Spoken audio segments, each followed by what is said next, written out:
سرخط مهمترین خبرها: قرقیزستان پس از 8 ماه فضایش را بر روی هواپیماهای تاجیکستان باز کرد.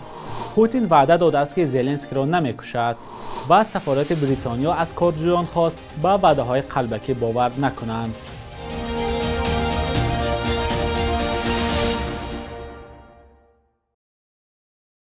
درود بینندگان عزیز و هفته نوتان بخیر باشد. برنامه نوید بامدادی است با آخرین خبرهای تاجیکستان و جهان. امروز 6 فوریه است.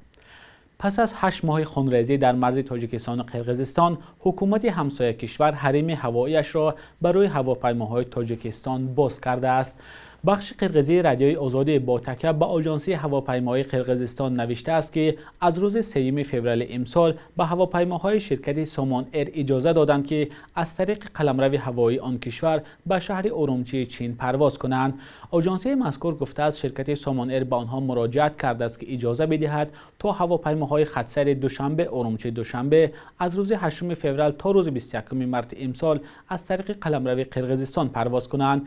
درخواست دیگر اجازه دادن به پرواز هواپیماهای دوشنبه نوسیبیرسک دوشنبه در روز 5 فوریه بوده است.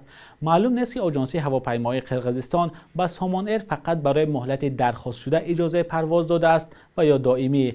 دلشاد سفرزاده رهبر آژانسی اویاسیون شهروندی تاجیکستان 1 فوریه گفته بود که یکی از مسئله‌های مهم که حل خود را نیافته ایستاده است این گشادن خط ایروناویگاسیا بین تاجیکستان و چین می باشد. نخست وزیر سابق اسرائیل گفته است که رئیس جمهور ولادیمیر پوتین به او وعده داد که ولادیمیر زلنسکی همتای اوکراینی اش را نمی‌کشد. نفتالی بنت در روزهای اول جنگ روسیه در اوکراین برای مدت کوتاه بین دو کشور میانجیگری کرد، اما این کارش برای پایان خونریزی نتیجه نداد. نفتالی بنت روز 5 فوریه در مصاحبه میگوید از ولادیمیر پوتین پرسید که آیا نیت کشتن ولادیمیر زلنسکی رئیس جمهوری اوکراین را دارد یا نه. او میگوید من از پوتین پرسیدم که شما قصد کشتن زلنسکی را دارید؟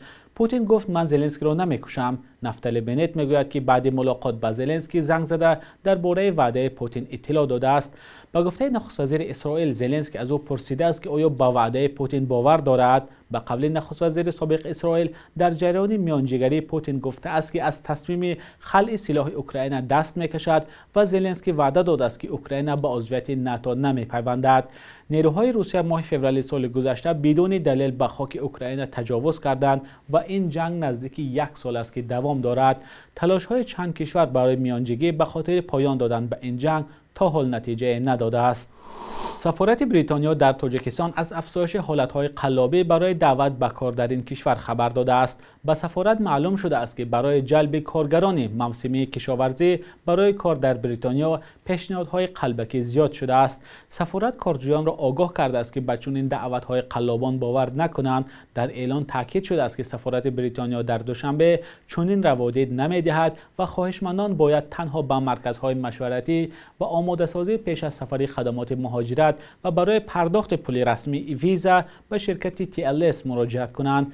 برای گرفتن روادید از کارجویان پیش پرداخت طلب نمی شده است. بعد بیرون شدن از اتحادیه اروپا، بریتانیا به دعوت مهاجران کاری از کشورهای آسیای مرکزی شروع کرد. هزاران مهاجر از تاجیکستان و ازبکستان و قرقیزستان و قزاقستان به کارهای موسمی در کشتزارهای این کشور جلب شدند. کارخانه خواجگی منزلی کمونالی به شماریدن زیان ساکنان از سردی‌های شدید ماه یانور شروع کرده است. در روزهای سردی که حداقل در 15 سال اخیر سابقه نداشت، ساکنان از کفیدن قبرها و تنقیصی آب شکایت کردند. مقامات حالا میگویند کمبودها را برطرف کردند. تفصیلات در گزارش برات یوسفی و علیشیر ظریفی. کارخانه خواجگی منزلی و کمونالی با شماریدن زیان ساکنان از سردی‌های شدید ماه ینور شروع کرده است. رهبریت این نهاد گفت قبل از شروع سردی‌ها به اداره‌های زیرتابع خود در منطقه‌ها دستور داده بودند تا آماده باشند. новобаста аз ин баъзе камбудиҳо шуданд. албатта дар вақти моҳҳои сардӣ мо сари вақт ин камбудиҳоро бартараф кардем. аз ҷониби асосан дар соҳаи обу канализатсия буд. баъзе қубурҳое ки буданд, асосан ин қубурҳо дар дохили биноҳои истиқоматии баландошонае ки дар он ҷо шаҳрвандон истиқомат мекунанд. ҳарчанд ин ниҳод масъули таъмири қубурҳои дохили биноҳои истиқоматӣ нест, вале ба иддаои худашон онҳо супориш гирифтанд ки рӯзҳои сард дар барқарорсозии қубурҳо ба сокинон кӯмак расонанд. قبورهای ابتزای گمرون خیل 55 عدد خبرکاریان جدیدگاه 110 عدد مسئولهای اوکر 364 صدامه و 4530 عدد ممکنه در داخل حالیه و چنین که روبرت تکنه تخمونو زمان یک عدد در روزهای سرمای شدید ساکنان از مناطق گوناگون کشور در شبکه‌های اجتماعی شکایت می‌کردند که با مشکل آبرسانی و تعمیر قبورها سر وقت رسیدگی نمی‌شود. عین چنین شکایت‌ها از سوی ساکنان دوشنبه نیز زیاد به مشاهده می‌رسید. اوه پشت خونه همسر تا درش تخت کارم میبریم همجا او میگیریم با بقلاسکو بوداکو میبرم اینا با او یخ کدگی تمام توالت هم برام در درنوی چیز خونه هم جدیش اینا باور نکرده گلیمو در بیرون بردم موندگی همه چوک نمیشه خنوک. نمایندگان کارخانه خوجگی منزلی و کمونالی میگویند خدمترسانی بخش کمونالی شهر دوشنبه در مسئولیت آنها نبوده و محله‌های بیرون از پایتخت و منطقه‌ها خدمترسانی میکنند. سردی‌ها در تاجیکستان از روز 11 ینور شروع شده تقریباً 2 هفته ادامه کرد.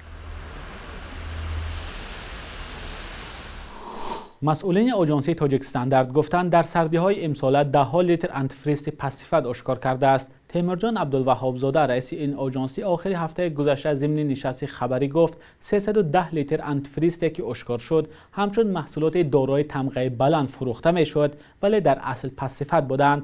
رئیس آژانسی گفت تا حال صاحبکارانی هستند که محصولات شرکت‌های بانفوذ را قلبکی کرده به مردم پیشنهاد میکنند. از جمله برخی آنتیفریزهای آشکار شده تنها از آب و رنگ عبارت بودند. آنتیفریز یک ماده می باشد که برای پیشگیری از یخ کردن آب نقلیات استفاده می شود. توجه به این مسئله ماه ژانویه امسال زمان زیاد شد که در کشور سردی های کم سابقه حکم فرما بود. بخش یک روز تاریخ را در تقدیم خرامان بقازاده ببینید که مهمترین تحولات تاریخی در روز 6 فوریه را فرا می گیرد.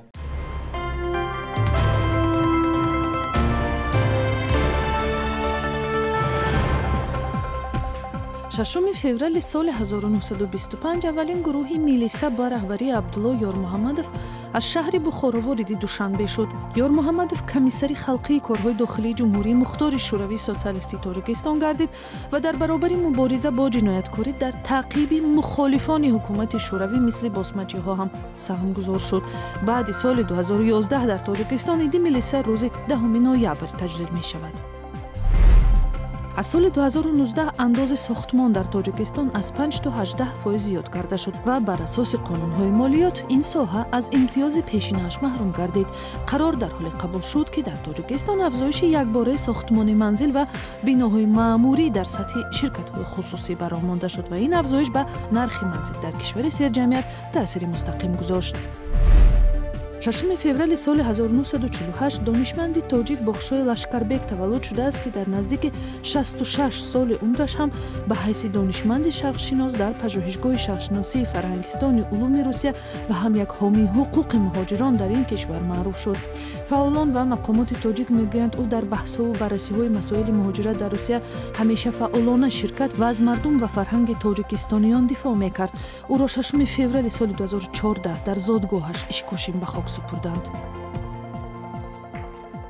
صبح امروز در بانک‌های تجارتی تاجیکستان $100 آمریکایی تا 1028 سامانی ارزش دارد. 1000 روبل روسی باشد به 145 سامانی برابر است. قرب رسمی بانک ملی تاجیکستان برای امروز چنین تعیین شده است.